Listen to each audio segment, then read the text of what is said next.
नमस्कार प्रणाम। हम कमलेश यादव जवाहर फिल्म्स स्टूडियो रफड़ा बलिया से, और आज हमारे साथ बैठे हैं बिरहा के महान कवि, बिरहा के शानदार कवि, और जहाँ तक बिरहा वहाँ तक कवि जी का नाम है आदरणीय श्री सूबेदार यादव कवि जी। तो आखिर बिरहा में क्या चल रहा है, क्या होना चाहिए कवि जी? धन्यवाद कमलेश जी। मैं अपने बिरहा जगत के श्रोतागण साथियों का, दर्शक बंधुओं का, गायक गायिकाओं का और कविगण का तहे दिल से, हृदय की गहराइयों से बार बार स्वागत, अभिनंदन, वंदन करता हूँ। बिरहा में जो भी चल रहा है इस समय अच्छा नहीं चल रहा है, और जब अच्छा नहीं है लगता है कि अगर हम चेतेंगे नहीं तो आगे चल कर के और बुरा होगा। ये नहीं होना चाहिए, जो हो रहा है बिल्कुल नहीं होना चाहिए। आज मिल कर के कलाकारों को और कवि लोगों को, आप जैसे महान चैनल वालों को मिल कर के, सबसे बड़ी ज़रूरत है आज बिरहा बचाने की। बिरहा कहाँ से उठ कर के कहाँ गई थी, वो समय भी हम लोग देखे हैं बिरहा का, जब सिर्फ नगारा और झाल पर बिरहा होती थी। इसके बाद ढोलक आई। बिरहा में सबसे पहले बिरहा के श्रृंगार रस के सम्राट कहे जाते बुल्लू गुरु। न वैसा श्रृंगार रस गाने वाला कोई हुआ, न भविष्य में हो सकता है कि अच्छा भी हो जाए, लेकिन बुल्लू नहीं होगा। हारमोनियम लेकर के आए, वो दिन भी देखा गया। तो बड़ी खुशी हुई कि बिरहा में हारमोनियम आई और कलाकार आए, साथ में हीरा गुरु, रामदेव गुरु, जिनके विषय में मैं कहता हूँ कि रामदेव का वीर रस, बुल्लू का कला और शिवमूर्त की फिल्मी हीरा का गला बिरहा में एक धरोहर है।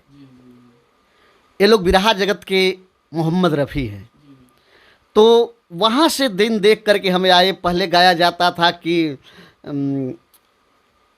कान में उंगली डाल करके खड़ी बिरहा, लाठी पर जो लचारी, और क्या क्या दुनिया चली गई, दुनिया से हम भी जाने वाले हैं। वहाँ से चलते चलते क्लासिकल बिरहा खेत खलिहान से उठ करके देश विदेश, फिल्मी टेलीविज़न के पर्दे तक बिरहा गई, सोनवा के पिंजरा फिल्म में गई। लेकिन आज इसका पतन हो रहा है, इस पतन को रोकना है। नाम के अगर सम्राट लग जाए तो मतलब क्या उसे साटा का राशि कुछ बढ़ जाती है क्या, या फिर अलग से कुछ इनाम उनाम मिलता है? कुछ नहीं मिलता है, न इसकी कोई डिग्री करने का अलग से कोई कोर्स करना पड़ता है। ये एक टाइटल लोग लगा रहे हैं। लेकिन आजकल तो जैसे बरसात में कुकुरमुत्ता पैदा होता है, इस तरह से तमाम सम्राट लोग लिख रहे हैं। हालांकि ये शब्द मुझे कहना नहीं चाहिए, लेकिन दिल दुखी है बिरहा की बातों को लेकर के। सम्राट लिखने से आपका क्या होगा? अगर आप अच्छा गाओगे खुद आपको लोग खोजेंगे। देवालाल यादव और विजयलाल यादव के बीच में कहीं कार्यक्रम था मऊ या गाजीपुर में, उसमें एक माइक को, मनोज रेडियो जो साउंड वाला है, उसके माइक को लेकर के जो भेदभाव हुआ, वहाँ छोटे बड़े या जातिवाद, जैसे देवालाल यादव का कहना है कि हमारे साथ जातिवाद हुआ। जातिवाद चूँकि हैं तो दोनों लोग यादव, तीनों लोग यादव हैं। मनोज रेडियो भी यादव है, विजयलाल यादव भी यादव हैं, देवालाल भी यादव हैं। लेकिन उसके बावजूद भी इस यादव में भी दो जाति लोग कर रहे हैं। ये कहाँ तक सत्य है? आपको क्या लगता है कि ऐसा होना चाहिए? ऐसा बिल्कुल नहीं होना चाहिए। और जात में जात पैदा कर देना तो ये बहुत ही दुर्भाग्य की बात है। मैं जानता हूँ कहीं जात में, यादव में भी लोग ग्वाल और ढंढोर का प्रश्न उठा रहे हैं। बहुत पहले हमारे गुरु आदरणीय प्यारेलाल कवि जी, जिन्हें मैं 1996 में, जिनकी मैं पूजा किया था, सिरनी दिया था, गुरु पूजन कराया था, और जिनसे बिरहा जगत में लेखनी का माध्यम से मैं बहुत कुछ सीखा, सब कुछ उन्हीं की देन है। और सन 94-95 से लेकर आज तक मैं जिस निष्ठा से उन्हें पूजा, आज भी पूजता हूँ। कभी गुरु शिष्य के संबंध में कोई दुराव नहीं आया। उन्होंने एक बिरहा में लिखा था कि इसी ग्वाल ढंढोर पर ही बिरहा लिखे थे। इतनी दूरदर्शी हैं कि 95-96 में ही वो लिख दिए थे कि आगे ऐसी समस्या आएगी। तो उन्होंने लिखा था कि ग्वाल ढंढोर का नाम छोड़ के यादव नाम चलावा, दिल का द्वेष मिटा के अब से शादी ब्याह रचावा, आवा आगे नौजवानवा। आगे कुछ ऐसी लाइन थी। ठीक है, प्यारेलाल यादव जी ने लिखा था कि ग्वाल ढंढोर के भेदभाव मिटाओ, लेकिन उन्हीं का भाई भेदभाव, जातिवाद यही ग्वाल ढंढोर कर रहा है। क्यों? आपसे किसने कहा कि उनका भाई भेदभाव कर रहा है? सोशल मीडिया पे हर लोग कह रहे हैं, आज देवालाल यादव लाइव आकर बोल रहा है कि हमारे साथ ग्वाल ढंढोर हो रहा है। ये हम नहीं मान सकते, क्योंकि विजयलाल जी को मैं सन 95 से जानता हूँ और मेरा बहुत ही करीबी संबंध है। और हमेशा जो है बात भी हुआ करती है, आना जाना लगा रहता है। यादव में ग्वाल ढरोर की तो बात ही छोड़ दीजिए, कभी उन्होंने ये यहाँ तक नहीं कहा कि वो चमार है फला या और हम यादव हैं, या ऐसी किसी तरह की भावना उनके दिल में नहीं है। उनके साथ भी देखिए ढोलक हारमोनियम सजिंदे से लेकर के कोई राजभर है, कोई ब्राह्मण है, कोई चमार है, तमाम बिरादरी के लोग हैं और सब लोग एक साथ बैठ कर के प्रेम से खाते हैं, पीते हैं, बैठते हैं, सोते हैं। कभी ऐसा उन्होंने नहीं कहा। ये जो अगर फैला रहा है जहाँ से, या तो कहीं उसके दिमाग को कन्वर्ट किया गया है कि इस तरह से बोलिए। मैं देवालाल बहुत सुंदर कलाकार हैं, उस लड़के की मैं बहुत जो है मैं अपने गीत भी लिख करके गवाया हूँ, बहुत सम्मान है, भविष्य का एक सितारा है, एक विराट जगत का चांद है। लेकिन सजेशन है बड़ा होने के नाते, कवि होने के नाते, कि बाबू सिस्टम और बिरहा का सिस्टम जो है, जो लकीर है, इधर उधर न जाने पाए। ठीक है, कवि जी आप कह रहे हैं कि वो आने वाला सितारा है और विजय लाल यादव जी का शिष्य है और सिस्टम से चले, लकीर पे चले, तो मतलब क्या जो विजय लाल यादव लकीर खींच रहे हैं उस लकीर पे चले? नहीं नहीं, ये जैसे मतलब मेरा मतलब समझिए पहले मैं क्या कह रहा हूँ। जो विजय लाल यादव लकीर खींच रहे हैं, मतलब अपने लिए एक स्पेशल साउंड और स्पेशल एक माइक रखे हुए हैं, जो अगर बाएं बैठेंगे तो उनके पास वही माइक लगेगा और दाहिने बैठेंगे तो वही माइक लगेगा। बाकी दूसरे जो विरोधी कलाकार है उसके पास दूसरा माइक लगेगा, वह माइक उनके पास नहीं लगेगा। अगर गलती से उसके पास लग भी गया तो वह माइक उठा करके उस कलाकार के साइड किया जाएगा। आखिर यह कितना बढ़िया है, ये सत्य है? ये तो कभी ऐसा, जैसे हम लोगों से जब भी कार्यक्रम, हमारी एक शिष्या बिरहा की गायिका है जो गंगा चैनल की कलाकार है, सुषमा भारती, नाम जानते होंगे, आपके चैनल से उसकी गीतें भी आती है। कई कार्यक्रम विजयलाल के साथ हुआ है, हम भी वहाँ उपस्थित रहे हैं और मनोज का साउंड लगा है, लेकिन ऐसा कुछ देखने को वहाँ नहीं मिला है। बीच में हो सकता है कि अगर कोरोना की वजह से कुछ ऐसा आया हो या कुछ हम जानते नहीं हैं, मुझे लोग ये भी कहेंगे कि पक्षपात कर रहे हैं, ऐसी कोई बात नहीं है, लेकिन इस तरह की कोई भावना हम तो नहीं देखे हैं।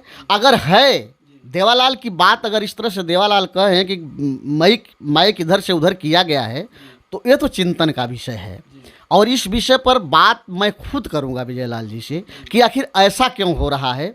अगर ऐसी बात है तो अगर आप ऐसा करेंगे तो आपसे जूनियर कलाकार कहाँ जाएंगे।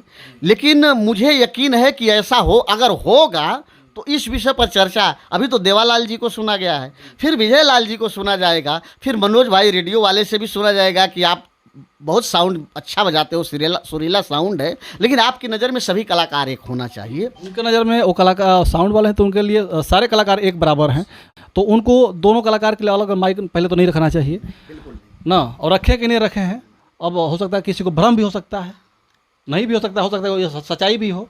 तो इसीलिए अगर सच्चाई हो तो यह आपने कहा कि यह चिंतन का विषय है और हकीकत में यह चिंतन का विषय है। अगर आदरणीय श्री विजय लाल यादव जी ऐसी कार्य करते होंगे तो हम उनसे आग्रह करेंगे कि ऐसा न करें, क्योंकि जब तक मनोज रेडियो नहीं था तब भी आप एक अच्छे कलाकार थे और मनोज रेडियो के आने से पहले आप सम्राट बने हुए थे, आपको लोग सम्राट कहते थे। काफ़ी अच्छा आपका जलवा था और आज भी जलवा है, तो फिर एक माइक में हेरा फेरी क्यों? वही हम भी करेगा, ऐसा है तो मैं बात करूंगा, लेकिन विजयलाल जी माइक के मोहताज नहीं हैं। एक बार मैं उन्हें देखा था कि माइक ख़राब हो गया, पब्लिक जो है हल्ला करने लगी, दंगा, 50,000 की भीड़ थी, टिकट पर भी रहा था, मैं वहाँ बैठा था, तो उन्होंने कहा आप लोग शांत रहिए, अब 50,000 के लोगों के कान में मेरी आवाज़ बिना साउंड की जाएगी। और माइक बंद हो गया तब भी वो गाना पूरा किए, तो तब जवानी भी थी। जी देखिए, हमको पता है, आपको पता है, पूरी दुनिया को पता है कि विजय लाल यादव एक शेर की तरह गाते हैं और उनके पास ना आवाज़ की कमी है, ना लय की कमी है, ना ताल कमी है, ना संगीत की कमी है। कूट कूट कर भगवान माँ सरस्वती उनके अंदर बैठी हुई हैं, इसमें कोई दो राय नहीं। लेकिन जो थोड़ा सा ये अभी सामने आया है कि हमारे साथ भेदभाव हो रहा है या माई की हेरा फेरी हो रही है, थोड़ा बहुत गलत है। तो अच्छा, इस पर आप संदेश क्या देना चाहेंगे? संदेश यही देंगे कि देखिए, थोड़ा सा सीनियर जूनियर का फ़र्क होता है। अगर विजय लाल जी वहाँ मान लीजिए थोड़ी देर के लिए कि गलत अगर किए हों, देवालाल जी को कुछ कहे हों, तो देवालाल का कर्तव्य बनता था कि फेसबुक पर लाइव आने से पहले उनके रूम पर चले जाएं। आपकी तौहीन नहीं होगी, वो आपके गुरु हैं, और जाइए और यही पूछते कि गुरुदेव एक समय था कि आप मुझको कहते थे कि ये मेरा बेटा है, मेरा शिष्य नहीं मेरा बेटा है और भविष्य का विजय लाल है, तो कहाँ इस सेक्स से इस बेटे से कमी हुई है, तो कोई हल निकल जाता है।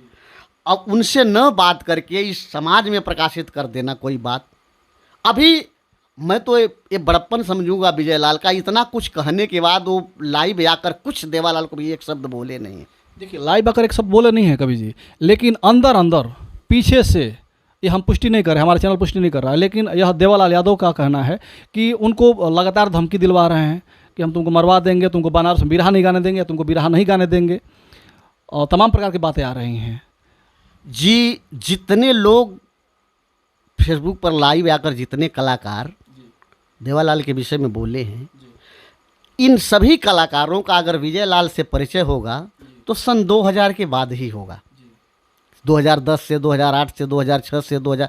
अब मेरा परिचय, मेरा संबंध विजय लाल से सन 1994 से है, लेकिन एक बार नहीं कहे हमसे कि लाइव आकर के कुछ मेरे विषय में। मैं कैसे इस बात को मान लूँ कि विजय लाल आजमगढ़ जिले में अगर विजय लाल बिलरियागंज साइड, जीयनपुर साइड अगर बिरहा गाने आते, लाइव आकर के नहीं, बैक से, हाँ, बैक से लोगों को धमकी दिलवा रहे हैं। तो वही बतिया मैं आपसे कह रहा हूँ, अगर बैक से लोगों से धमकी दिलवाते तो ये बतिया मुझसे भी फ़ोन पर वो कहते कि सूबेदार थोड़ा लाइव आकर के बोल दो, कभी तो नहीं कहे इस बात को, और कि जो है मेरे विषय में बोल दो कि गलत लगा रहे हो, ऐसा कुछ नहीं कहे वो। देखिए अगर इस लफड़े में पड़े होते तो बिरहा सम्राट आज तक 30-35 साल एक पद पर बने रहना मामूली बात नहीं है। फिर भी अगर ऐसी बात है तो आपको बहुत जल्द इसका सजेशन हम लोग मिल करके बिरहा के कलाकारों से, हमसे भी बड़े बुजुर्ग कलाकार हमारे MLC साहब काशीनाथ यादव बिरहा के प्रकांड विद्वान उस पद पर हैं जहां आज बिरहा के कलाकार सोच भी नहीं सकते हैं कि मैं जाऊंगा। पंडित परशुराम यादव हैं, सब लोगों से चर्चा करके विजय लाल से भी पूछताछ करके इस मुकाम पर आया जाएगा। लेकिन अभी के लिए मैं देवालाल जी के लिए यही कहूँगा कि आप लाइव आकर बोले थे कि मैं एकलव्य नहीं हूँ। कौन कहता कि एकलव्य बनो, मत एकलव्य बनो, मत यंग उठा दो, लेकिन वो भी याद करो कि सुदामा और श्री कृष्ण जब साथ पढ़े थे, उनके गुरु कृष्ण, श्री कृष्ण के गुरु का नाम था संदीपन। संदीपन से विदा लेकर के जब भगवान श्री कृष्ण जाने लगे, गुरुआइन रो रही थी, उनका एक ही बच्चा था जो बचपन में मर गया था नदी में डूब करके। तो आंसू को पोंछते हुए भगवान ने कहा कि गुरु दक्षिणा में क्या दूं। उन्होंने कहा कि क्या दोगे तुम मुझे, अगर दे सकते हो तो मेरा बेटा वापस ला दो। अथक प्रयास करके, मेहनत करके भगवान ने अपने गुरु को गुरु दक्षिणा में मरा हुआ बेटा ला करके दिया था। मत एकलव्य बनो, कृष्ण बनो। कौन कहता कि एकलव्य बनो को अंगूठा दो। गुरु शिष्य का संबंध। बिरहा के लिए सिर्फ एक लाइन में कहता हूँ कि व्याकरण शब्द से मिलकर के सुरभित छंद हो जाए, मेरे बिरहा में फिर से सुखद मकरंद आ जाए। नौजवान कलाकार साथियों के लिए मालिक से बस यही आरजू है, यही दुआ है कि युवाओं को, कलाकारों को दो ऐसा ज्ञान कि युवा पीढ़ी संभल कर फिर विवेकानंद हो जाए। बहुत बढ़िया। तो ये रहे हमारे आदरणीय श्री सूबेदार यादव कवि जी। और आप लोगों ने देखा कि यह एक बिरहा समाज को इकट्ठा करने के लिए और संगठित रहने के लिए किस तरह की बातें कहें और कितना इन्होंने मेहनत किया है, और इनके बातों को हम सभी को विचार करना चाहिए। इनके दिखाए हुए रास्ते पे हम लोग को चलना चाहिए। अगर हमसे कुछ गलती भी हो रही है तो जो हमारे पुराने सीनियर कलाकार हैं, पुराने सीनियर कवि हैं, उनसे कुछ राय लेनी चाहिए। और कवि जी ने एक बात कहा कि अगर देवालाल यादव जी को इस बात की भनक हुई कि हमारे साथ गलत हो रहा है, भेदभाव हो रहा है, तो उन्हें विजय लाल यादव जी के घर पे जाना चाहिए था, उनके साथ बैठ करके और उनसे कहना चाहिए था कि गुरु जी हमसे क्या गलती हो गई, हम आपके शिष्य हैं, कि हमारे साथ ऐसा भेदभाव हो रहा है। अगर अकेले आप नहीं जाते तो 2-4-10 लोगों को और ले लेते, लेकिन इसको बंद कमरे में या उनके दरवाजे पे जा करके इस चीज़ को अपने यहाँ बुला करके ये चीज़ कहना चाहिए था, ना कि फेसबुक पे, सोशल मीडिया पर आकर के इस तरह के गाली गलौज करके। ये काफ़ी घिनौना कृत्य है, अच्छा नहीं लग रहा था बिरहा समाज के लिए। तो हमें लगा कि थोड़ा सा हमें इस चीज़ को, ये जो कमियां कहीं ना कहीं दिख रही है सबके अंदर, उसको दूर करने के लिए हमने स्वयं माइक उठाया। नहीं, हमें कोई ज़रूरत नहीं थी, हम स्टूडियो चला रहे थे, हम स्टूडियो से खुश थे, कोई दिक्कत नहीं थी। लेकिन लगा कि दिन पर दिन ये काफ़ी बढ़ता जा रहा है, जात पात भेदभाव सम्राट की जो होड़ लगी है, तो इसको दूर किया जाए। और ये बहुत छोटी छोटी बातें हैं, इसको लेकर के हम बिरहा समाज को खंडित न करें, अलग अलग न करें, भेदभाव न करें। बाकी आपको जय जय हिंद, जय भारत, जय बिरहा समाज।